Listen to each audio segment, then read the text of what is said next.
សួស្តីបងប្អូនទាំងគ្នាបងប្អូនទើបបានដឹងស្រាប់ហើយអំពីចំនួនព្រំដែនរវាងកម្ពុជានិងថៃ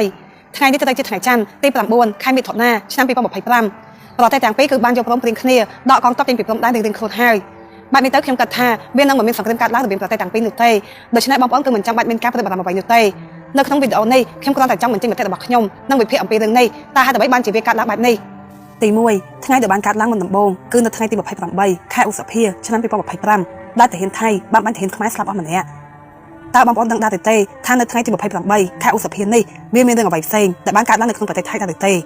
វាគឺជាថ្ងៃដែលនាយករដ្ឋមន្ត្រីថៃបានបង្ហាញឯកសារសម្រាប់បញ្ចប់ថវិកាសម្រាប់ប្រទេសថៃក្នុងឆ្នាំ2026នៅក្នុងចំណោមបញ្ចប់ថវិកានោះគឺមានការដំឡើងថវិកាសម្រាប់ខាងយោធាថៃ 2% បងប្អូននៅក្នុងការដំឡើងថវិកាទៅលើខាងយោធាថៃចំនួន 2% នេះគឺវាបានធ្វើឲ្យអ្នកនយោបាយថៃជាច្រើនរាប់រយនាក់បាននាំគ្នាងើបប្រឆាំងពួកគេមិនចង់ឲ្យដំឡើងថវិកាទៅលើខាងយោធានោះទេពីព្រោះតែពួកគេបានគិតថាសេដ្ឋកិច្ចថៃនៅពេលនេះកំពុងតែខ្សោយផង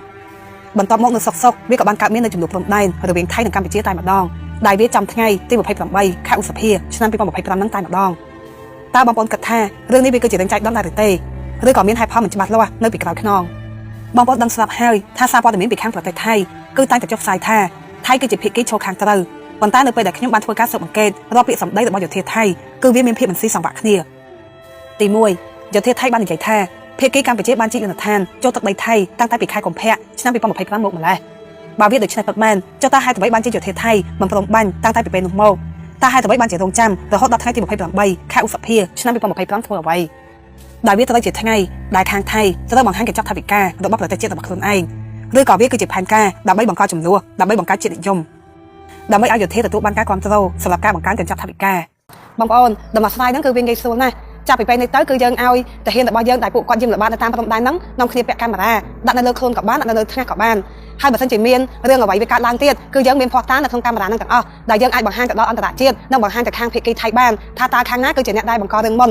ដល់ពេលភស្តុតាងទាំងអស់ហ្នឹងវាបានបង្ហាញទៅលើអន្តរជាតិទៅនោះភាគីដែលខាងបង្ករឿងហ្នឹងគេក៏ចេះខ្មាស់គេដែរហើយកាមេរ៉ាទាំងអស់ហ្នឹងគឺវាមិនថ្លៃប្រហែលនោះទេវាប្រហែលជាអស់ត្រឹមតែប្រហែល$1,000អីតែប៉ុណ្ណោះយើងធ្វើបែបហ្នឹងទៅគឺបញ្ហាទាំងប្រហែលហ្នឹងវាអាចដោះស្រាយបានហើយ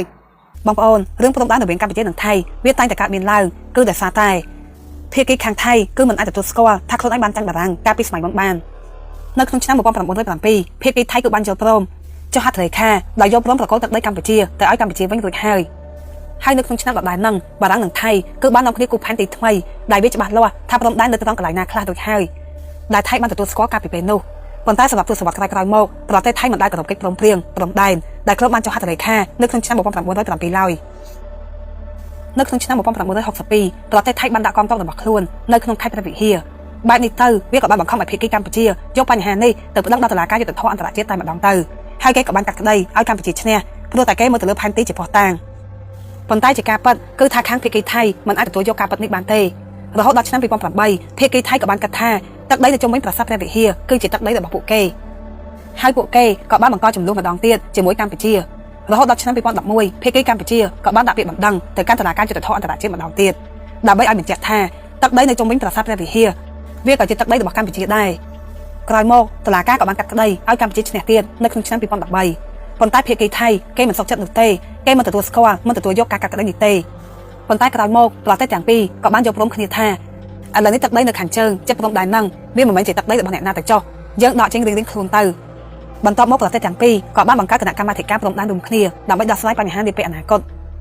ខ្ញុំឆ្ងល់ថាបើប្រទេសទាំងពីរមានគណៈកម្មាធិការព្រំដែនរួមគ្នារួចហើយសម្រាប់ទុកឲ្យជួយដោះស្រាយអំពីបញ្ហាព្រំដែនចុះតើហេតុអ្វីបានជាភាគីថៃចាំបាច់បាញ់សម្លាប់ទាហានខ្មែរឲ្យស្លាប់អស់ម្នាក់ធ្វើអ្វ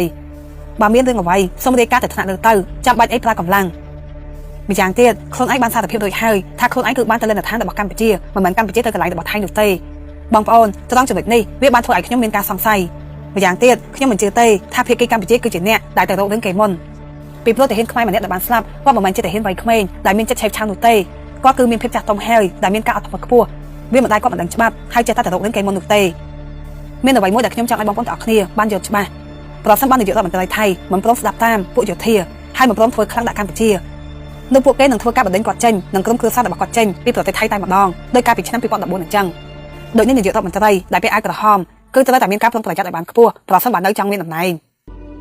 ដូច្នេះខ្ញុំសូមឲ្យបងប្អូនទាំងអស់គ្នាកុំចាញ់ល្បិចរបស់ពួកអាវលឿងដែលជាខាងចិត្តនិយមថៃ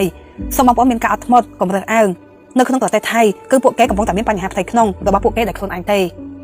នៅក្នុងថ្ងៃទី14ខែមិថុនាប្រទេសកម្ពុជានិងប្រទេសថៃនឹងជួបប្រជុំជាមួយគ្នាខ្ញុំជឿជាក់ថាបញ្ហាព្រំដែននឹងត្រូវបានដោះស្រាយតើកម្ពុជានឹងដាក់ពាក្យប្តឹងទៅតុលាការយុត្តិធម៌អន្តរជាតិឬក៏អត់គឺវាអាស្រ័យទៅលើរដ្ឋាភិបាលកម្ពុជាប៉ុន្តែខាងភាគីថៃគឺគេបានស្នើសុំទៅខាងភាគីកម្ពុជាថាកុំដាក់ពាក្យបណ្ដឹងអីយើងធ្វើដូចតែពីមុនទៅតាមមតិរបស់ខ្ញុំគិតថាបញ្ហារវាងប្រទេសទាំងពីរបើសិនជាអាចដោះស្រាយបានតែឆាប់គឺវាតែល្អសម្រាប់សេដ្ឋកិច្ច